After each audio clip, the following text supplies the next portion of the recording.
بإذن الله يا شباب عندنا 4 زغاليل هنعرضهم.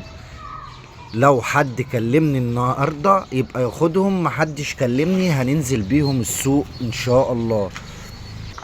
وحسن الحظ اللي فيه 2 زواجل اهم، ادي زغلول منهم. تمام، هنوريكم الزغلول التاني.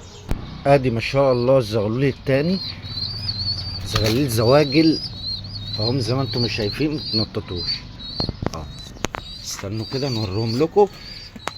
لو محدش كلمني النهارده وخدهم ان شاء الله ممكن انزل بيهم السوق بكره. ادي الزغلولين، وفي زغلولين استراليات تاني، استنوا متطلعوش من الفيديو. ما شاء الله، وفي زغلولين تاني استراليات سحن، زغلولين استراليات سحن. ادي الزغلولين دول اخوات على فكره، الزغلولين دول اخوات. السعر في رقم التليفون اللي هيتصل بيا هقول له سعرهم قد ايه، هعمل واجب معاه اللي هياخد ال4 زغاليل. على فكره الزغاليل دي بتعتمد على نفسها، تمام.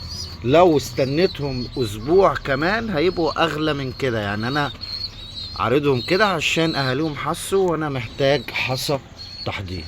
تمام، ادي زغلولين الزواجل، بس دول مش متدبلين يا شباب، ما لحقتهمش ان انا ادبلهم.